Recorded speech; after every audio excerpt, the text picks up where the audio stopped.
Hello दोस्तों, कैसे हो आप सब। बच्चों, हमने अभी लास्ट हमारा जीएसटी ही चल रहा था। आज का जो जीएसटी का टॉपिक है वो हमारा लास्ट टॉपिक है। आज हमारा जीएसटी ख़त्म हो जाएगा। उसके एक दो टॉपिक्स मुझे समझाने हैं। उसके बाद जीएसटी के अंदर कोई भी कॉन्सेप्ट नहीं है। आपको पीछे मैं जीएसटी के सारे कॉन्सेप्ट बता चुका हूँ कि सेल पे जीएसटी कैसे लगाना है, परचेज़ पे जीएसटी कैसे लगाना है, इनपुट आउटपुट क्या होता है। फिर हमने ट्रेड डिस्काउंट और कैश डिस्काउंट के अंदर हमने सीखा कि कैसे हमने जीएसटी को कैलकुलेट करना है। ठीक है, अभी हमारी एक दो पॉइंट्स रह गए हैं, वो आज कवर हो जाएंगे। उसके बाद हमारा जीएसटी ख़त्म हो जाएगा। चलिए, तो बच्चों देखो, आज का जो टॉपिक है वो कॉन्सेप्ट के साथ शुरू करते हैं। आज मैं आपको बताता हूँ कि जीएसटी सेट ऑफ कैसे होता है, कि जीएसटी कैंसिल कैसे होता है, कि गवर्नमेंट को हमने कितना जीएसटी पे करना होता था, और जीएसटी आने से पहले जब हम टैक्स पे करते थे तो उसका क्या हिसाब किताब होता था। तो मैं आपको वो चीज़ समझाऊँगा कि जीएसटी क्यों आया। अब देखो, पहले क्या होता था। मान लो ये ए है, इसने गुड्स को परचेज़ किया। इसने गुड्स को क्या किया, इसने गुड्स को परचेज़ किया रुपीज़, मान लेते हैं 10,000 में। ठीक है, प्लस इसने उसके साथ टैक्स दिया 1,000 रुपीज़ का। तो इसको जो गुड्स पड़े वो पड़ गए 11,000 इंक्लूडिंग टैक्स। अब इसने यही गुड्स आगे जाके बेचे। इसने यही गुड्स आगे जाके किसको बेच दिए, मान लो इसने यही गुड्स आगे जाके बेच दिए बी को। अब जब इसने ये गुड्स बी को बेचे तो इसने बी को कैसे कैसे बेचे, इसने ये 11,000 का जो गुड्स जो इसको पड़ा था 11,000 का, वो इसने बेच दिया बी को मान लो 15,000 में। बी ने ए से गुड्स खरीदे मान लो 15,000 रुपये के, प्लस अब इसने भी टैक्स पे किया इसके ऊपर। हम मान लेते हैं इसने पे किया 2,000 रुपये टैक्स। अब इसके लिए जो गुड्स की वैल्यू पड़ गई वो पड़ गई कितने रुपए, 17,000 रुपये। ठीक है, तो अब इस बी ने क्या किया। अब बी को देखो, उसने 15,000 रुपये के वो गुड्स भी खरीदे, प्लस उसके ऊपर उसने टैक्स भी दिया। गुड्स कितने हो गए, 17,000 के। अगर आप डिफरेंस देखो तो 11,000 के गुड्स जो हैं अब टैक्स लग लग के 17,000 के हो चुके हैं। अब बी ने क्या किया, यही सेम गुड्स जो थे वो सी को सोल्ड किए।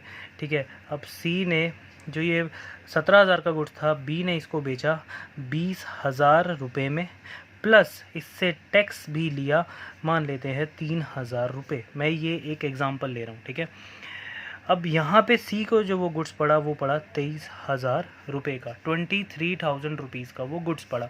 अब सी ने इस गुड्स को, सी ने क्या किया, इस गुड्स को लेने के बाद सी ने इस गुड्स को बेच दिया पब्लिक में, मतलब कंज्यूमर में। कंज्यूमर जो कंज्यूम करते हैं गुड्स को, जिनको ज़रूरत थी, ये बेच दिया गया। अब सी ने जो ये गुड्स बेचा पब्लिक में, सी को कितने का पड़ा था बेटा, 23,000 का। सी ने 23,000 प्लस उसमें अपना प्रॉफिट जोड़ा होगा, मान लेते हैं 5,000। तो ये गुड्स कितने का पड़ गया, पब्लिक जो पब्लिक खरीदने गई, पब्लिक को गुड्स पड़ गया 28,000 रुपये का। अगर आप देखो, पहले यही होता था, अब ऐसा नहीं होता। अब मैं बताऊंगा जीएसटी में क्या होता है। पहले यही होता था, टैक्सेस ऐसे चलते थे हमारे। अब 11,000 की चीज़ कंज्यूमर तक पहुंचते पहुंचते कितने की हो गई, 28,000 रुपये की। उस पर टैक्स इतना जुड़ता चला गया, है ना। तो अब क्या हुआ, इस चीज़ को ख़त्म करने के लिए आया जीएसटी। अब जीएसटी में क्या होता है वो देखो। तो अब जीएसटी आया तो जीएसटी क्या चेंजेस लाया, देखो। ए है, इसने गुड्स खरीदे कितने रुपए के, मान लो वही 10,000 रुपये के, प्लस उस पर टैक्स दिया 1,000 रुपये टैक्स दिया। तो ए के जो गुड्स पड़े थे वो पड़े थे 11,000 रुपये के। फिर उसने यही गुड्स बी को बेचे। टैक्स यहाँ पे मैं जीएसटी की बात कर रहा हूँ। ठीक है, तो अब इसने जीएसटी की बात करो। अब इसने यही गुड्स ए ने बी को बेचे। अब बी को जो इसने गुड्स बेचे वो 11,000 की जगह बी को इसने बेचे 15,000 रुपये में। अब बी ने इसके ऊपर जो जीएसटी पे किया, जीएसटी के साथ मान लो मैं अब लिख देता हूँ, जीएसटी जो पे किया वो पे किया है 2,000 रुपये। अब कितने का पड़ गया गुड्स, 17,000 रुपये का। ठीक है, अब बी ने यही गुड्स जो है वो सी को बेचे, मान लो 17,000 रुपये। ठीक है, प्लस उस पे जीएसटी लिया, उससे कितना लिया, मान लेते हैं यहाँ पे 3,000 रुपये जीएसटी लिया। और यहाँ पे जो गुड्स है वो कितने के हो गए हमारे, 20,000 रुपये के। सर फ़र्क तो कुछ नहीं है, अभी भी तो आप सेम बोल रहे हो। देखो बेटा, डिफरेंस ये है कि जैसे अब डिफरेंस क्या होता है कि जैसे यहाँ पे देखो बी जो है, बी ने गुड्स कितने के खरीदे, बी ने गुड्स 15,000 प्लस जीएसटी 2,000 रुपये पे करके खरीदे, है ना। अब आगे जब ये बी जो है गुड्स सी को जब बेचेगा, है ना, बी जब किसको गुड्स बेचेगा, सी को बेचेगा, तो सी जो है वो जब इसे जीएसटी, ये देख रहे हो 2,000 रुपये, वो सेम गुड्स है, यही गुड्स लाइन से चलता हुआ आ रहा है। इस गुड्स पे पहले कितना टैक्स पे हुआ था, 1,000, फिर बाद में कितना पे हुआ, 2,000, फिर बाद में कितना पे हुआ, 3,000। तो गवर्नमेंट कहती है यार आप एक ही गुड्स पे बार बार इतना टैक्स मत दो। अब जैसे ए जो है सेम गुड्स पे 1,000 रुपये टैक्स पे कर चुका था, तो अब बी को कितना पड़ रहा था टैक्स, 2,000 रुपये। तो गवर्नमेंट ने उससे कहा कि बेटा इस टैक्स पे ऑलरेडी, इस सेम गुड्स पे ऑलरेडी हम 1,000 रुपये पहले टैक्स ले चुके हैं, अब हमें दोबारा से आपको 2,000 रुपये देने की ज़रूरत नहीं है। आप जो ये टैक्स दे रहे हो ना, जैसे देखो यहाँ पे मैं समझाता हूँ। फर्स्ट जो हमारा जीएसटी लगा वो कितना लगा, 1,000 रुपये। सेकंड जो हमारा जीएसटी लगा वो कितना लगा, 2,000 रुपये। थर्ड जो हमारा जीएसटी लगा वो कितना लगा, सेम गुड्स की बात हो रही है यहाँ पे, 3,000 रुपये। तो ये गवर्नमेंट, ये पहले होता था, गवर्नमेंट ने कहा भैया इस रूल को ख़त्म करो। सबसे पहले उस गुड्स पे 1,000 रुपये टैक्स आ चुका था, दूसरी बार हमारा टैक्स बनता है 2,000, लेकिन हम सेम गुड्स पे दोबारा 2,000 टैक्स नहीं लेंगे। उस गुड्स पे पहले 1,000 रुपये आ चुका था, कह रहे भैया इसका पहले 1,000 रुपये माइनस कर दो। 1,000 रुपये क्योंकि आ चुका था, तो ये बंदा जो ये सेकंड बी बंदा है वो कहेगा भैया मैं सिर्फ गवर्नमेंट को कितना जीएसटी पे करूँगा, 1,000 रुपये पे करूँगा, 2,000 पे नहीं करूँगा, क्योंकि 1,000 रुपये ऑलरेडी उस गुड्स पे पहली टैक्स आ चुका है। अब जब इसके पास आया थर्ड के पास, थर्ड वाले ने कहा कि भैया 3,000 रुपये टैक्स पड़ता है। गवर्नमेंट ने कहा नहीं भाई, ऑलरेडी इस गुड्स पे पहले 1,000 इसने टैक्स दे दिया, अब 1,000 रुपये इसने टैक्स दे दिया, तो इस गुड्स पे 2,000 रुपये पहले से ही टैक्स आ चुका है। तो अब आप हमें 2,000 रुपये माइनस कर दो, आपको कितना टैक्स पे करना है, 1,000 रुपये ही पे करना है। तो अगर आप देखो इसमें फ़ायदा क्या हुआ, पहले टैक्स कितना पे हो रहा था, पहले टैक्स पे हो रहा था 6,000 रुपये, जो पहले ऐसे ही होता था, गवर्नमेंट की जेब में देख रहे हो 6,000 रुपये जाते थे। लेकिन अब जब से जीएसटी आया है, अब देखो गवर्नमेंट की जेब में कितना रुपये जा रहा है, अब जा रहा है 3,000 रुपये, है ना डिफरेंस। 50% का मार्जिन आ गया, 50% फ़ायदा होने लगा है कंज्यूमर्स को। तो अब जो हम कंज्यूमर कह रहा हूँ, जो ये गुड्स आपस में सेलर और जो परचेज़र होते हैं उनको फ़ायदा हुआ। अब वो यही फ़ायदा देते हैं किसको, कंज्यूमर्स को, जो गुड्स कंज्यूम करता है। तो उससे गुड्स हमारे सस्ते हुए हैं, ना कि महंगे। लोग बोलते हैं ना कि यार टैक्स बहुत है, टैक्स कम हुआ है पहले से, तो जीएसटी आने का ये फ़ायदा था। ठीक है, आप समझ गए होंगे कि बार बार एक गुड्स पे टैक्स जो है, अगर आपने पहले टैक्स पे कर दिया है तो अगली बार वो टैक्स डिडक्ट हो जाता है, माइनस हो जाता है।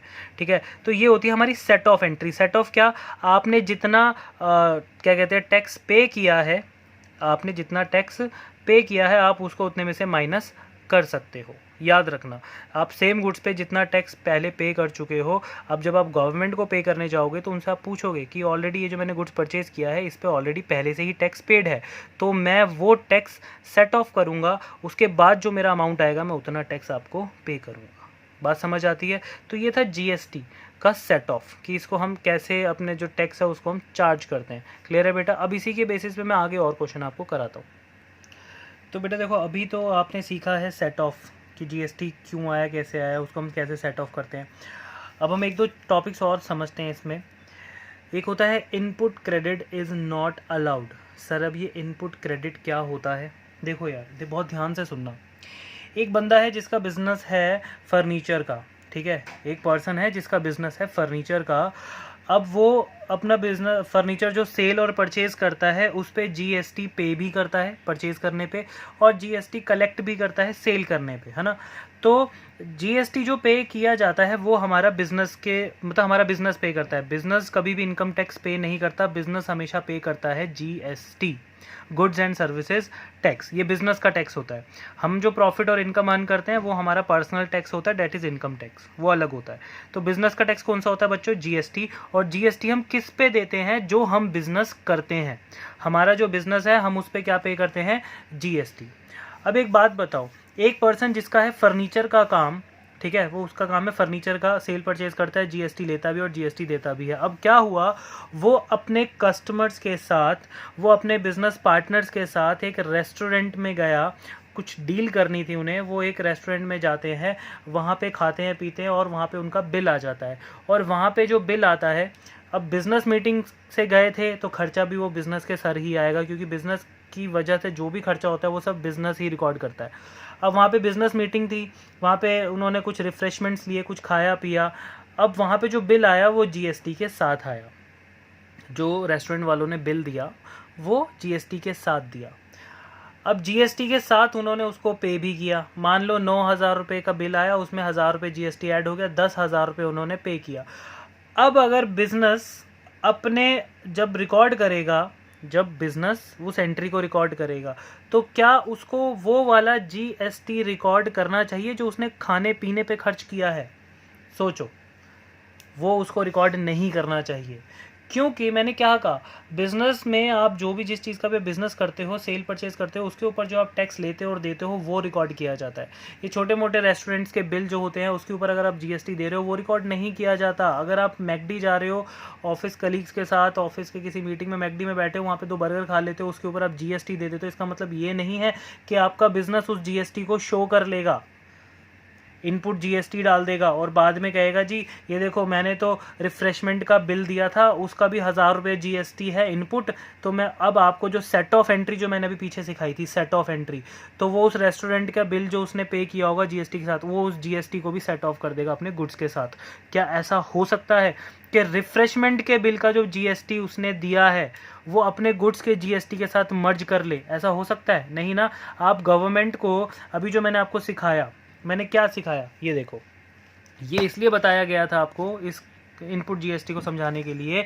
यहाँ पे आप जो गुड्स पे, जो आप गुड्स खरीद रहे हो, आप उस पे जीएसटी पे कर रहे हो, आप जितना जीएसटी पहले पे कर चुके हो दोबारा उतना जीएसटी पे नहीं करते हो, माइनस कर देते हो। अब अगर वो बोले कि भैया मैं बर्गर खाने गया था, मैंने वहाँ भी जीएसटी पे किया था, तो मैं उस जीएसटी को इस गुड्स में से माइनस करूँगा, क्या ये चीज़ पॉसिबल है? नहीं, क्योंकि वो जो जीएसटी है वो किसका जीएसटी है? वो है रिफ्रेशमेंट का।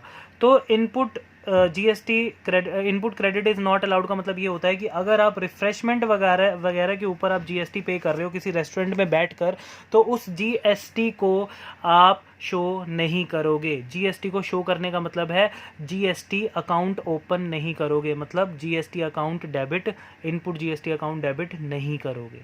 सर फिर हम क्या करेंगे? देखो, input credit is not allowed like refreshment expenses such as restaurant bills। Journal entry क्या होती है? Business promotion expenses. आप वहाँ मीटिंग कर रहे थे, अपने बिजनेस का प्रमोशन कर रहे थे, तो बिजनेस प्रमोशन एक्सपेंसेस, एक्सपेंसेस है तो भैया डेबिट ही हुआ क्योंकि लॉस है, तो business promotion expenses account debit to cash और बैंक, आपकी जेब से गया पैसा। अब यहाँ पे सवाल ये उठता है कि सर पैसा कितना आएगा? मैंने क्या कहा था, आप बैठे थे, 9,000 रुपये बिल आया था और प्लस 1,000 रुपये जीएसटी आया था। 9,000 प्लस 1,000 कितना हुआ? 10,000। तो टोटल खर्चा कितना हुआ बच्चों आपका? 10,000। तो यहाँ पे कितना आएगा? 10 और 10। आप जीएसटी, इनपुट जीएसटी यहाँ पे अलाउड नहीं है। जब आप टैक्स पे करते हो तो डेबिट ही करते हो ना, वो यहाँ पे अलाउड नहीं है, क्योंकि किसका बिल है ये? रेस्टोरेंट का, गुड्स का बिल नहीं है। हमारे बिजनेस से इसका कुछ लेना देना नहीं है। क्लियर है? तो हम जीएसटी यहाँ पे शो नहीं करेंगे, छोटी मोटी चीज़ों का बिल हम शो नहीं करते, सॉरी जीएसटी हम शो नहीं करते। एक तो ये कॉन्सेप्ट ख़त्म। अब आओ नेक्स्ट पे। नेक्स्ट बहुत इंपॉर्टेंट है, कह रहे when GST is paid under reverse charge. ये बहुत सही चीज़ है, रिवर्स चार्ज। इसको मैं समझाता हूँ आपको बहुत अच्छे से। रिवर्स चार्ज क्या होता है? देखो यार, सीधी सी बात है, रिवर्स चार्ज के अंदर जीएसटी में कुछ कुछ चीज़ें आती हैं, वो हम उसकी बुक में से पढ़ते हैं। देखो बुक में क्या लिखा है, पहले थोड़ी सी इंग्लिश पढ़ लेते हैं फिर उसको समझते हैं। Reverse charge means that GST is not charge by the seller but it is paid by the purchaser. बताओ, कह रहे रिवर्स चार्ज जीएसटी का मतलब ये होता है कि जीएसटी चार्ज तो किया जाएगा किसके द्वारा? सॉरी, चार्ज नहीं किया जाएगा किसके द्वारा? सेलर के द्वारा। मतलब जो गुड्स बेच रहा है ना, वो आपको जीएसटी पे करने को नहीं बोलेगा, वो जीएसटी नहीं मांगेगा आपसे। But is paid by the purchaser in the government account, लेकिन आपको पे करना पड़ेगा गवर्नमेंट अकाउंट में। That is called reverse charge. ऐसा जीएसटी जो हमें गुड्स बेचता है वो हमको जीएसटी लगा के नहीं देता है, बट हम खरीदते हैं, हमें उसके ऊपर जीएसटी पे करना पड़ता है, वो भी डायरेक्ट पे करना पड़ता है गवर्नमेंट अकाउंट में। वो मैं समझाता हूँ कैसे। It is claimed by the purchaser as input GST. Obviously बात है, अगर हम परचेज कर रहे हैं और हम गुड्स, अगर हम जीएसटी अपनी तरफ से ही पे करेंगे तो वो इनपुट जीएसटी ही होगा, हमारे लिए एक expense. Goods and services that are subject to GST under reverse charge. कह रहे हैं अब इसमें ये नहीं कि इसमें सारे ही इंक्लूड हो जाते हैं, रिवर्स चार्ज के अंदर लिमिटेड चीज़ें आती हैं। रिवर्स चार्ज में जो जीएसटी, जो परचेज़र खुद जीएसटी पे करता है, उसके अंदर कुछ लिमिटेड चीज़ें आती हैं, सारी नहीं आती। तो वो क्या क्या है? परचेज ऑफ गुड्स एंड और services from N unregistered tax payer. देखो यार, सीधी सी बात है, आप एक ऐसे पर्सन से गुड्स खरीदने गए जो एक अनरजिस्टर्ड टैक्स पेयर है, मतलब वो गवर्नमेंट को टैक्स पे नहीं करता, वो अनरजिस्टर्ड है। एक होता है रजिस्टर्ड टैक्स पेयर, जिसका वहाँ गवर्नमेंट के पास नाम होता है, पैन कार्ड होता है। पैन कार्ड वाले जो होते हैं वो रजिस्टर्ड टैक्स पेयर होते हैं, ठीक है, और वो गवर्नमेंट को टैक्स पे करते हैं, रजिस्टर्ड वाले। एक होते हैं अनरजिस्टर्ड, जो गवर्नमेंट के पास टैक्स पे करने के लिए रजिस्टर्ड नहीं होते, वो कभी करते हैं कभी नहीं करते, तो उनको हम ज़ीरो मानते हैं कि वो क्या है, अनरजिस्टर्ड है। तो आपने ऐसे बंदे से गुड्स खरीदे जो कि एक अनरजिस्टर्ड टैक्स पेयर है। जैसे आप जाते हो कन्फेक्शनरी की शॉप्स पे, ये छोटी मोटी किराने की दुकानों पे जाते हो ना, तो वो कई बार उनमें से बहुत सारे अनरजिस्टर्ड होते हैं, वो गवर्नमेंट को टैक्स पे नहीं करते, बट आप उनके थ्रू गवर्नमेंट को टैक्स पे करते हो। कैसे? आप एक मैगी का पैकेट खरीदने गए, 12 रुपये की मैगी थी, 12 रुपये की मैगी के नीचे क्या लिखा होता है? इंक्लूसिव ऑल टैक्सेस, मतलब कि उस 12 रुपये के अंदर ऑलरेडी टैक्स इंक्लूड होता है, तो आपने 12 रुपये दे दिए। अब वो 12 रुपये आपने उस सेलर को दिए, और वो सेलर एक अनरजिस्टर्ड टैक्स पेयर है, वो गवर्नमेंट को टैक्स पे नहीं करता, बट आपके थ्रू गवर्नमेंट को टैक्स चला तो गया। 12 रुपये का मैगी का पैकेट उस सेलर ने भी कहीं से ख़रीदा होगा, उसने भी वहाँ पे टैक्स पे किया होगा, है ना, और वो आपके थ्रू उसने ले लिया। अब वो पीछे जिससे उसने मैगी खरीदी होगी होलसेलर से, उसने उसको पे किया होगा, और होलसेलर ने किसको पे किया होगा? सीधा गवर्नमेंट को। तो देखो, इस केस में आपने टैक्स पे किया, आप गुड्स किससे खरीद रहे थे? अनरजिस्टर्ड टैक्स पेयर से, लेकिन आपने आपने टैक्स पे किया डायरेक्ट गवर्नमेंट को। और कौन होता है? Payment of fee to lawyer. आप लॉयर को फीस दे रहे हो, ठीक है, आप लॉयर को जो फीस देते हो तो उसके ऊपर जो है जो जीएसटी लगता है वो रिवर्स चार्ज के बेसिस पे लगता है। रिवर्स चार्ज के बेसिस का मतलब ये होता है कि वो अपनी फ़ीस पे टैक्स नहीं मांगता, लेकिन गवर्नमेंट जो होती है वो बोलती है कि भैया अगर तू लॉयर है, तू फीस ले रहा है, तो तुझे जीएसटी उस पर पब्लिक से लेना पड़ेगा, ठीक है। सर सिर्फ लॉयर ही आता है इसमें? हाँ, प्रोफेशनल है वो, प्रोफेशनल जो फ़ीस जाती है, लॉयर वगैरह प्रोफेशनल्स होते हैं, जो प्रोफेशनल्स हैं, अगर उनकी फ़ीस जाएगी तो वो क्या कर सकते हैं? गवर्नमेंट के कहने पे वो हमसे टैक्स लेते हैं, ठीक है ना। अब वो वाला टैक्स जो है वो हमने पे किया है, लॉयर ने हमसे नहीं मांगा। लॉयर ने तो कहा भैया मेरी इतनी फ़ीस है, गवर्नमेंट ने मुझे बोला है टैक्स लेने के लिए, आप दो। Payment of fee outside India, अगर आप आउटसाइड इंडिया फ़ीस भेज रहे हो तो उसके ऊपर भी गवर्नमेंट हमसे जीएसटी लेती है। Payment of use of copyrights, किसी के कॉपीराइट्स आप यूज़ कर रहे हो, किसी का नाम आप यूज़ कर रहे हो, कॉपीराइट्स यूज़ कर रहे हो, तो उसके ऊपर भी हमें क्या पे करना पड़ता है? जीएसटी, वो भी एज रिवर्स चार्ज के। सामने वाला नहीं मांग रहा लेकिन हमें देना पड़ेगा। क्लियर है? तो यही चीज़ मैंने यहाँ पे समझाई है, when GST paid under reverse charge. अब कुछ बच्चे कहते हैं कि सर हमें क्वेश्चन के अंदर पता कैसे चलेगा कि ये रिवर्स चार्ज की एंट्री है? साफ साफ उसके अंदर ये वाला वर्ड लिखा होगा, रिवर्स चार्ज। वो आगे मैं क्वेश्चन करवाऊंगा, समझ आएगा। Lawyer fees, use of copyrights, purchase, ये अभी मैंने पढ़ाया। इसकी जर्नल एंट्री क्या होती है? Professional fee account debit to cash या फिर बैंक अकाउंट। मान लो फीस है लॉयर की, मान लेते हैं लॉयर की फ़ीस है 10,000 रुपये, 1,000 रुपये उस पर जीएसटी है। पहले तो हम फीस की एंट्री करेंगे अलग। Professional fee account debit to cash 10,000, 10,000। GST की एंट्री इसमें इंक्लूड नहीं करनी क्योंकि ये रिवर्स चार्ज है, तो रिवर्स चार्ज का जो जीएसटी होता है उसकी हम अलग से एंट्री शो करते हैं, क्योंकि वो हमने खुद पे किया है, हमसे मांगा नहीं गया, तो हमने अलग से उसकी एंट्री शो की। क्या? वही सेम एंट्री में कोई चेंजेस नहीं है। जीएसटी की एंट्री अगर हम पे करेंगे तो वो डेबिट ही होगा। तो input CGST account debit, input SGST account debit to cash और बैंक। मैंने क्या कहा था? 1,000 रुपये है टैक्स, तो 500 रुपये सीजीएसटी, 500 रुपये एसजीएसटी और 1,000 रुपये हमारे पास से जीएसटी चला गया। तो ये दो एंट्रीज होती हैं, ठीक है, इसको मर्ज नहीं करना है आपने, ठीक है। तो अब इसी के ऊपर एक क्वेश्चन करते हैं, फिर जीएसटी को हम ख़त्म करते हैं। चलिए, तो बेटा क्वेश्चन देखो, illustration number 4, T.S.. Grewal. GST का ये टॉपिक है, कॉन्सेप्ट है। तो आपको अपने अगर नहीं मिल रहा है जीएसटी तो प्लीज़ इंडेक्स देखिए, इंडेक्स में आपको जीएसटी दिख जाएगा, वहाँ से सीधा यहाँ आ जाइए। इलिस्ट्रेशन नंबर 4 पे पेज नंबर 18 है जीएसटी का। क्वेश्चन में कह रहे हैं पास journal entries for the following transaction in the books of Nimrat. कह रहे हैं कि machinery purchase for ₹50,000 paying CGST and SGST 9% against cheque payment. हमने मशीन खरीदी है, जीएसटी पे भी किया है और पेमेंट हम कर रहे हैं चेक से। आप सबको पता है मशीन खरीदना हमारे लिए क्या है, एक एसेट हमारी इंक्रीज होती है, हम हमेशा क्या करते हैं, डेबिट। अच्छा, मैं अभी कोई फॉर्मेट नहीं बना रहा हूँ, लेकिन आपने कभी ज़िंदगी में ऐसे नहीं करना है जैसे मैं करवा रहा हूँ। विदाउट फॉर्मेट आपने कभी भी जर्नल नहीं करना है, एक भी नंबर नहीं मिलेगा, ठीक है। मैं इसलिए ऐसे कर रहा हूँ, इससे पहले मैं आपको ऑलरेडी सब कुछ बता चुका हूँ। तो हमने मशीन खरीदी है, तो हमने कर दिया मशीनरी अकाउंट को किया हमने डेबिट। अब हम मशीन जो खरीद रहे हैं वो हमने खरीदी है 50,000 रुपीज़ की, तो 50,000 और हमने टैक्स के साथ खरीदी है, तो टैक्स जो है वो 9% ईच है। यानी कि हम जब टैक्स पे करते हैं बच्चों, उसका नाम क्या होता है, इनपुट CGST अकाउंट और इनपुट SGST अकाउंट। तो हमने जो टैक्स पे किया है 9% वो किसका पे किया है, 50,000 का। तो 9% 4,500, 9% 4,500। टोटल जो हमारे पास से, हमारे बैंक से जो पैसा डिडक्ट हुआ है वो कितना डिडक्ट हुआ है, 50 + 9, 59,000 रुपीज़ टैक्स के साथ। बैंक क्रेडिट करने का मतलब आप सबको पता ही है, हमारी एसेट कम हो गई है।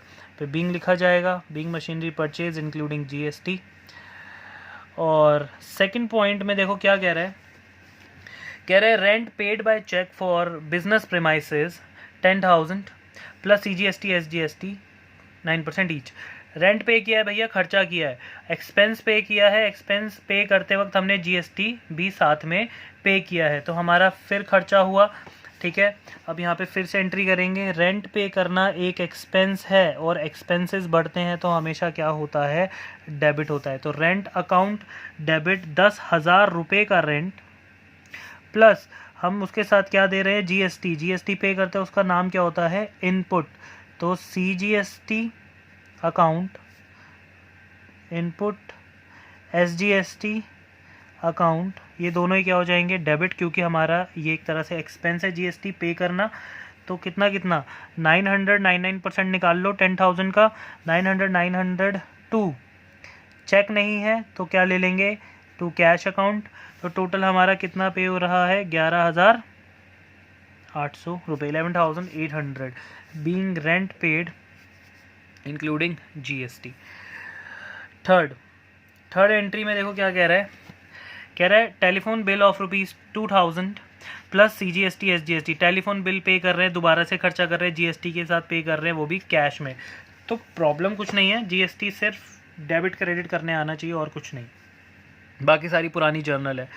तो यहाँ पे आप लिखोगे टेलीफोन एक्सपेंसेस या टेलीफोन बिल भी लिख सकते हो, कोई प्रॉब्लम नहीं है। टेलीफोन एक्सपेंसेस अकाउंट डेबिट, फिर दोबारा से जीएसटी पे कर रहे हो तो input SGST account, input CGST account, ये भी डेबिट कर दो। अब टेलीफोन बिल जो है वो आप पे कर रहे हो कितने रुपए का, 2,000, और 2,000 का 99% निकालोगे तो 180 टू, यहाँ पे क्या आ जाएगा, कैश, क्योंकि क्वेश्चन में साफ साफ लिखा है कि वो कैश में पे कर रहा है। इन तीनों को प्लस कर दो, 2360 being telephone expense bill paid including GST. Fourth point में देखो क्या कह रहा है, सोल्ड एन ओल्ड मशीन। हमने अपनी बिजनेस ने अपनी एक पुरानी एसेट यानी मशीन बेच दी, स्क्रैप में कबाड़ हो गई थी वो, इन कैश 5,000 रुपये में बेची है। कह रहा है बुक वैल्यू। सर अब ये इसके आगे ब्रैकेट में बुक वैल्यू लिखा है, ये बुक वैल्यू का मतलब क्या होता है बेटा, देखो आगे जाके आपको अभी बहुत कुछ समझना है, लेकिन अभी मैं शॉर्ट में बता देता हूँ। बुक वैल्यू का मतलब होता है opening value of an asset, मतलब जो हमने बुक में अपनी मशीनरी की वैल्यू लिखी है। बुक का मतलब अकाउंट्स, हमने मशीन की वैल्यू कहाँ पे लिखी होगी, अपने अकाउंट्स में, जो हम अकाउंट्स बनाते हैं तो हमने अकाउंट्स में अपनी जो मशीन की वैल्यू वो 5000 लिखी थी, डेट इज़ बुक वैल्यू। ठीक है, उसके ऊपर हम 5000 में बेच रहे हैं और बेचने के ऊपर हम क्या कलेक्ट कर रहे हैं। जब हम कोई चीज़ बेचते हैं तो हम टैक्स लेते हैं, तो हम कितना टैक्स ले रहे हैं, हम चार्ज कर रहे हैं GST 99%। ठीक है, तो अब देखो भाई, सेल किया होगा तो सीधी सी बात है पैसा आया होगा। पैसा आने का मतलब ही क्या है, हमारी एसेट का इंक्रीज होना। तो हमने सीधा यहाँ पे कैश अकाउंट को हमने किया है डेबिट, लेकिन अभी हम कैश अकाउंट को डेबिट तो कर रहे हैं, अभी पैसे नहीं भरते हैं, पैसे हम भरेंगे बाद में। तो यहाँ पे आप लिखोगे कैश अकाउंट डेबिट टू, आप क्या बेच रहे हो, अपनी ओल्ड मशीन। कुछ बच्चे यहाँ पे पता है क्या गलती करते हैं, वो सेल का नाम देखते ही यहाँ पे टू सेल्स लिखते हैं। भैया गुड्स नहीं बेच रहा, वो मशीन बेच रहा है, और मशीन एक एसेट होती है। एसेट को अगर आप बेचोगे तो वो कम हो जाएगी, कम होने का मतलब वो क्रेडिट हो जाएगी, ये रूल कहता है। तो टू यहाँ पे आप लिखोगे मशीनरी अकाउंट टू। अब टैक्स आप कलेक्ट कर रहे हो ना, अगर आप टैक्स कलेक्ट करते हो उसका नाम क्या होता है बच्चों, output. SGST account to output CGST account. तो हमने मशीन कितने की थी बेची, 5000 की मशीन। अब इस पे हमने उस बंदे से टैक्स कितना लिया, 99%, यानी 450 5000 का 99% निकालो 450। टोटल जो हमारे पास आए हैं वो कितने रुपए आए कैश में, 5900, being old machinery sold including GST। तो यहाँ पे आ जाते हैं अपने 5th पॉइंट पे। 5th पॉइंट देखो क्या कह रहा है, कह रहा है पेड, बहुत ध्यान से पढ़ना अब, paid restaurant bill of refreshment for customer 5000 plus CGST SGST 9% each in cash. आगे देखो क्या लिखा है साफ साफ, इनपुट क्रेडिट नॉट अलाउड। अगर ये वर्ड लिखा हुआ आ गया तो पीछे जो अभी मैंने कॉन्सेप्ट आपको समझाया था, जहाँ पे इनपुट क्रेडिट नॉट अलाउड लिखा हुआ आएगा वहाँ पे हम GST को शो नहीं करते, इनपुट GST को शो हम नहीं करेंगे। और यहाँ पे आ भी गया क्योंकि हम क्या पे कर रहे हैं, रिफ्रेशमेंट का बिल। अब कुछ बच्चों का यहाँ पे सवाल आ रहा है, सर एक बात बताओ, अगर ये लैंग्वेज नहीं लिखी होती, input credit is not allowed, अगर ये नहीं लिखा होता तो क्या तब भी हम GST लेते या नहीं लेते? तब हम GST शो करते, तब हमें GST की, जैसे यहाँ पे बाकी के क्वेश्चंस में एंट्रीज कर रहे हैं ना, ये वाली इनपुट CGST SGST, तब हम करते। Business promotion expenses account debit GST debit करते, लेकिन अब नहीं करेंगे क्योंकि अब क्या लिखा हुआ आ गया, input credit not allowed. Clear है? तो अब इनपुट क्रेडिट नॉट अलाउड लिखा हुआ आ गया, तो अब हम एंट्री क्या करेंगे, वही same, business promotion expenses account debit to cash account. अब यहाँ पे इतना बड़ा जो मैंने लिखा है बिजनेस प्रमोशन एक्सपेंसेस अकाउंट, आप यहाँ पे रिफ्रेशमेंट एक्सपेंसेस अकाउंट भी लिख सकते हैं, कोई प्रॉब्लम नहीं है। ठीक है, तो business promotion expenses account debit to cash. आपने बिजनेस प्रमोशन के लिए जो बिल पे किया है वो पे किया है 5000 का। अब उसके ऊपर आप GST भी दे रहे हो, लेकिन यहाँ पे शो नहीं करना, तो 99% बोल रहा है, तो वही हो गया 5900। हमने GST शो नहीं करना, लेकिन भैया पैसा तो देंगे GST के साथ ही। उसको ये थोड़ा ना बोलेंगे रेस्टोरेंट वाले को कि भैया 5000 ही ले लो, हमारा बिजनेस इनपुट GST के लिए मना कर रहा है, हम 900 रुपये पे नहीं करेंगे। वो आपसे बर्तन धुलवा लेगा 900 रुपये के, याद रखना। ठीक है, तो इसलिए 900 रुपये इंक्लूड आपको करने पड़ेंगे, बस यहाँ पे GST शो मत करना जब वो चीज़ लिखी हो, input is not allowed. Next यहाँ पे बीइंग लिख देंगे, being business promotion expenses paid. अब उसके बाद आता है 6th पॉइंट, देखो कह रहा है paid salaries to staff for the month 50,000 by cheque exempt from GST। अब ये जो इसने वर्ड लिखा है एग्जेम्प्ट फ्रॉम GST, इसका मतलब ये हुआ कि भैया हम स्टाफ को सैलरी तो दे रहे हैं, लेकिन हम उस सैलरी के ऊपर हम GST पे नहीं कर रहे। एग्जेम्प्ट का मतलब होता है कैंसिल, ख़त्म करना, नहीं है उसके ऊपर, नहीं लग रहा GST, हमें उसके ऊपर नहीं लगाना, एग्जेम्प्ट है, कैंसिल है। ठीक है। तो अब हम स्टाफ को सैलरी सीधा सीधा 50,000 रुपये दे देंगे, उसमें हमें जीएसटी लगाने की कोई ज़रूरत नहीं है क्योंकि क्वेश्चन में मना कर रहा है, एग्जेम्प्ट बोल रहा है। तो यहाँ पे एंट्री क्या करोगे, सैलरीज अकाउंट तो करोगे डेबिट क्योंकि वो आपका एक एक्सपेंस है 50,000 रुपये का, टू कैश अकाउंट, कितना 50,000 रुपये। Salaries account debit to cash account 50,000 बस। अगर जीएसटी बोलता लगाने के लिए तो यहाँ पे हम इनपुट सीजीएसटी एसजीएसटी या फिर इनपुट आईजीएसटी लगा देते, आईजीएसटी बोलता तो आईजीएसटी लगाएंगे, ठीक है। तो यहाँ पे नेक्स्ट एंट्री करते हैं 7th, क्या कह रहा है, पेड फी टू लॉयर। अब आगे पढ़ते हैं और क्या बोलेगा। अब हम लॉयर यानी प्रोफेशनल है ये, हम प्रोफेशनल फ़ी डिपॉजिट करवा रहे हैं 9,000 रुपये। सीजीएसटी एसजीएसटी उसके ऊपर चार्ज किया जा रहा है, लिवाइड मतलब लगाना, उस पर जीएसटी लगाया जा रहा है अंडर, आगे क्या लिख दिया उसने, रिवर्स चार्ज। अब ये रिवर्स चार्ज, मैंने अभी पीछे जो कॉन्सेप्ट बताया, मैंने आपको बोला कि ये लिखा हुआ आएगा, आप तभी इन चीज़ों को फॉलो करेंगे, उन जर्नल एंट्रीज़ को फॉलो करेंगे। अगर नहीं लिखा हुआ आएगा तो जैसे नॉर्मल जर्नल एंट्री होती है आप वैसे ही नॉर्मल जर्नल एंट्रीज़ करते रहेंगे। बट यहाँ पे अब बोल दिया रिवर्स चार्ज, तो रिवर्स चार्ज में क्या होता है, जीएसटी हमें पे करना ही पड़ेगा, ठीक है। लॉयर ने अगर हमसे मांगा हो चाहे ना मांगा हो, लेकिन गवर्नमेंट ने हमें बोला है कि भैया प्रोफेशनल फीस दे रहे हो, वो रिवर्स चार्ज के अंडर है तो आपसे टैक्स लिया जाएगा, ठीक है। तो ठीक है, अब हम क्या करेंगे, इसमें 2 एंट्रीज होंगी, रिवर्स चार्ज आ गया इसलिए। सर एक बात बताओ, वो बाद में बताऊंगा, अभी मैं सबसे पहले 1 मिनट। तो देखो यहाँ पे हम करेंगे प्रोफेशनल, क्या करेंगे, प्रोफेशनल फीस, कितने की थी फीस हमारी, प्रोफेशनल फ़ी अकाउंट हम कर देते हैं डेबिट टू, सीधा करते हैं cash account. Professional fee account debit to cash account.